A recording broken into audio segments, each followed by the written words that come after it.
নমস্কার বন্ধুরা, আমার বৃষ্টিপর্ণা চ্যানেলে আপনাদেরকে স্বাগত। আজকে আমি চলে এসেছি ছানার বড়ার কারির একটা রেসিপি নিয়ে। এই ছানার বড়ার কারিগুলো এত সুন্দর খেতে হয়েছিল, বাড়িতে থাকা সামান্য উপকরণ দিয়েই করেছিলাম। আর করেছিলাম ছানাটা বাড়ির কাটানো, মানে আমার মেয়ের জন্য যে বাড়িতে দুধ আসে, তো সেই দুধ কিছুটা রয়ে গিয়েছিল। তো ছানাও হয়েছিল অনেকটা, প্রায় 200 গ্রামের মতো ছানা হয়েছিল। তো ভাবলাম সেই ছানাটাই এই ঠান্ডা ঠান্ডা থাকতে থাকতে ছানার কারি করে ফেলি। তো ছানার বড়া করে তার কারি করেছিলাম, অসম্ভব সুন্দর খেতে হয়েছিল। চলুন তাহলে রেসিপিটি দেখে নেওয়া যাক কীভাবে করলাম ছানার বড়ার কারি। তো ছানার বড়ার কারি করার জন্য আমি সামান্য ফুলকপি কেটে নিয়েছি, 2 থেকে 4টে ফুল নিয়েছি, নিয়ে তাকে ছোট ছোট টুকরো করে নিয়েছি। আর আলু দুটো সিদ্ধ ছিল, তো সেই সিদ্ধ আলু নিয়েছি, একটু টমেটো নিয়েছি, আর নিয়েছি একটু মটরশুঁটি ছাড়িয়ে।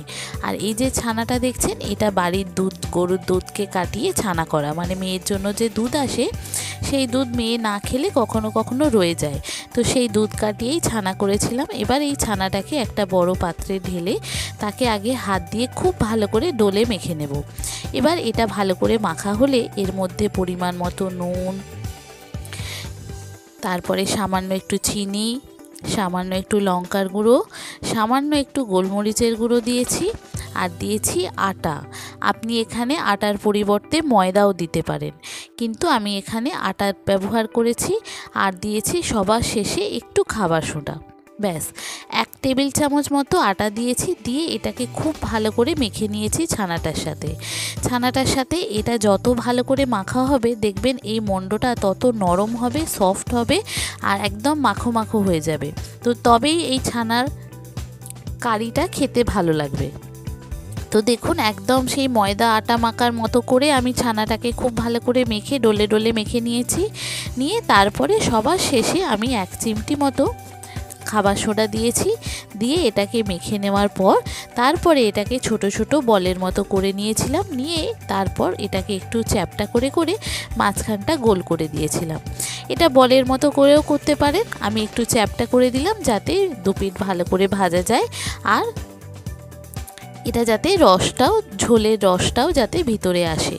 তো অনেকগুলোই হয়েছে দেখুন, এটাকে ভালো করে গোল গোল করে একটু ডলে নিয়ে তারপরে এটাকে চ্যাপ্টা করে মাঝখানটা একটু গোল করে দিয়েছিলাম যাতে দেখতে ভালো লাগে। বন্ধুরা, রেসিপিটি যদি ভালো লাগে তাহলে আমার চ্যানেল বৃষ্টিপর্ণাকে অবশ্যই সাবস্ক্রাইব ও ফলো করে দেবেন, আর পাশে থাকার বেল আইকনটি অন করে দেবেন। তাহলে ভিডিও আপলোডের সাথে সাথেই আপনাদের কাছে নোটিফিকেশান চলে যাবে ভিডিও আপলোডে। কেমন হলো রেসিপিটি অবশ্যই আমাকে কমেন্ট করে জানাবেন। যদি ভালো লাগে তাহলে একটা লাইক ও শেয়ার করে দেবেন। এই দেখুন, ছানার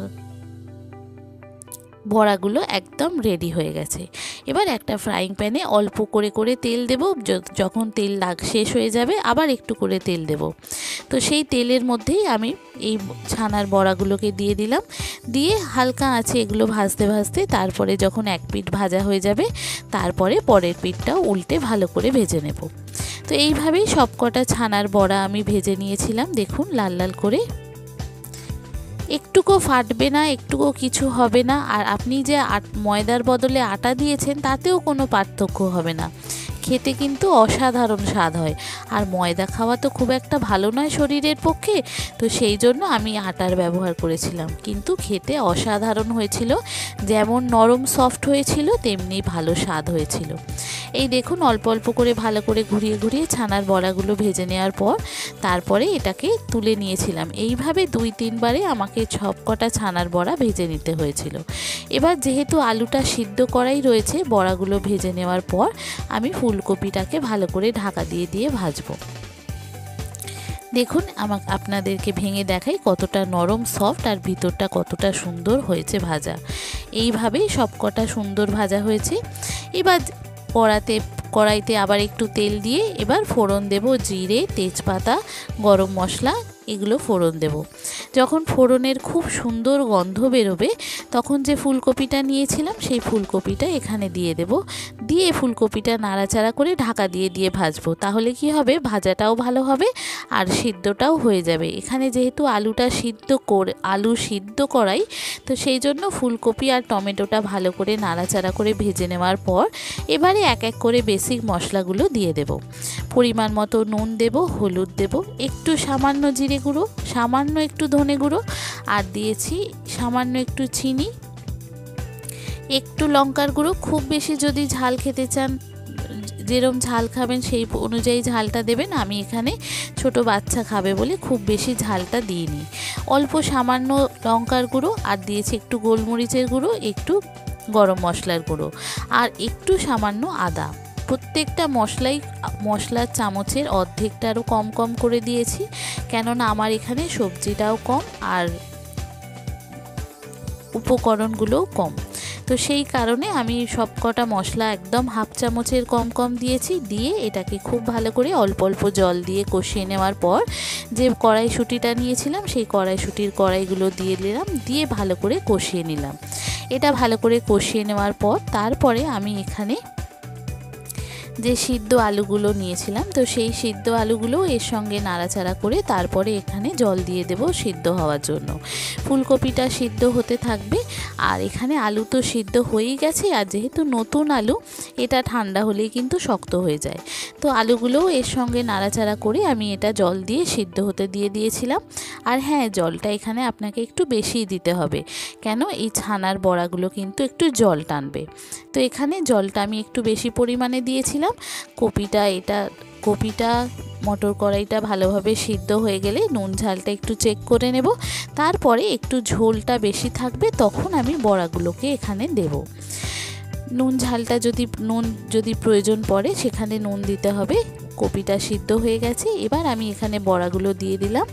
দিয়ে তারপরে একটু নাড়াচাড়া করে একটু গ্রেভিটা ঘন হলে তারপরে এটা নামিয়ে নেব।